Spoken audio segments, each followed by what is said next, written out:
It happens at 1:23 in the morning. No warning.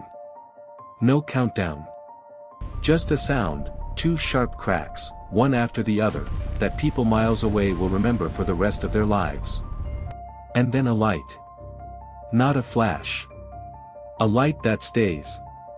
Pale blue and terrible, rising above the tree line like something being born in the wrong place. Inside the building, the men closest to it are simply gone. The rest of the world is still asleep. Pripyat was, by Soviet standards, a good place to live. Built to house the workers of the Vladimir Lenin nuclear power plant, it was one of the youngest cities in Ukraine. Clean streets, modern apartment blocks, a fairground Ferris wheel freshly installed for the upcoming May Day celebration. Nuclear workers were considered the scientific vanguard of the Soviet state. Trusted. Educated. The future. 50,000 people called it home. On the night of April 25, 1986, most of them were sleeping.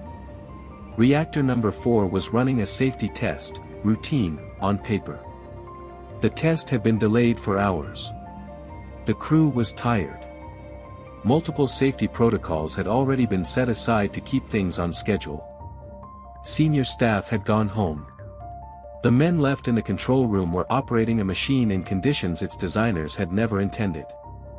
At 1:23 a.m., they pressed the button for emergency shutdown. What happened next took 4 seconds.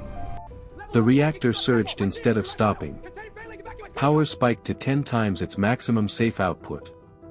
Cooling water flashed to steam. The 4 million pound steel lid of the reactor was blown off the building entirely. That was the first explosion. The second came 3 seconds later.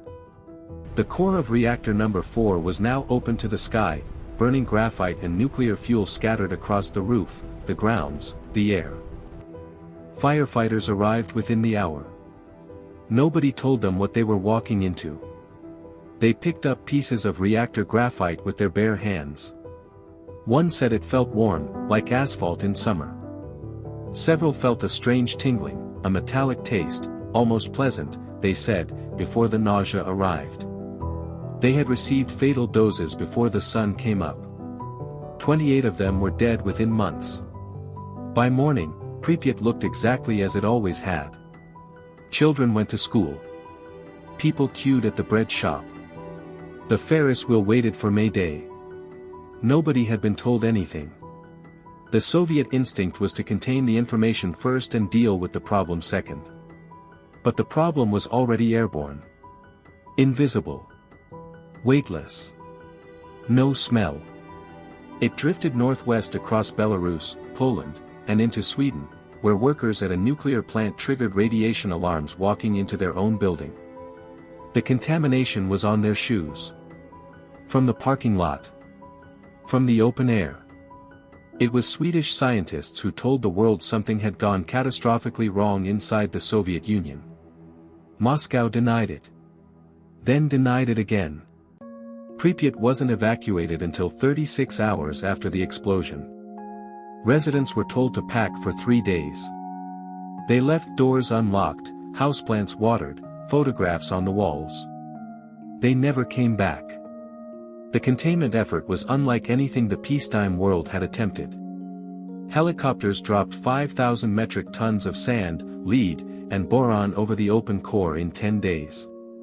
Miners tunneled beneath the reactor by hand. Engineers built a concrete sarcophagus around what remained of the building. Nearly 600,000 workers were deployed over the following years, drafted from across the Soviet Union, most with only the vaguest understanding of what they were absorbing. They were called liquidators. That word says something. More than 350,000 people were permanently resettled. Villages were bulldozed.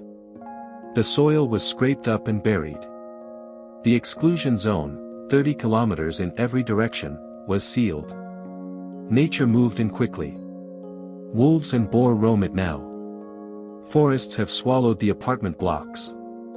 The Ferris wheel still stands in Pripyat, utterly still, slowly rusting into the silence. Chernobyl cracked something inside the Soviet Union that no sarcophagus could seal. Mikhail Gorbachev later said it convinced him, more than any other event, that the system could not survive. The accident demanded openness, glasnost, not as philosophy but as necessity. The world's radiation detectors were already reading the truth. The lie couldn't hold. It didn't. The Soviet Union dissolved 5 years later. Many historians draw a direct line from April 26, 1986, to the end of the USSR.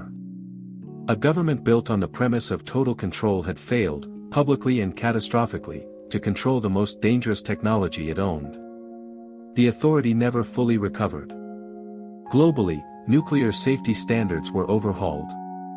The fallout crossed 14 countries, permanently ending the idea that a reactor accident could be managed within borders. The official Soviet death toll was 31. Subsequent research points to tens of thousands of excess cancer deaths across Europe in the decades that followed. The gap between those numbers is itself part of the legacy. The exclusion zone is open to tourists now.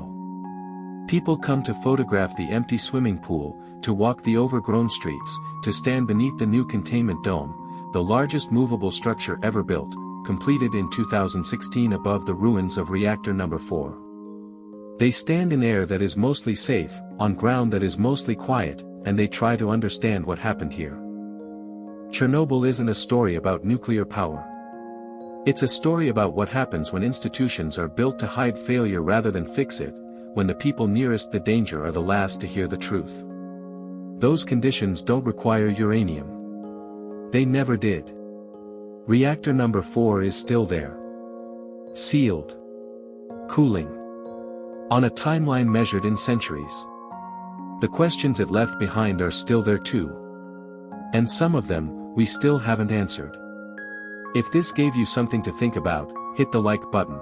It genuinely helps more people find this channel. And if you want more stories like this, history told the way it deserves to be, subscribe. New video every week. We'll see you in the next one.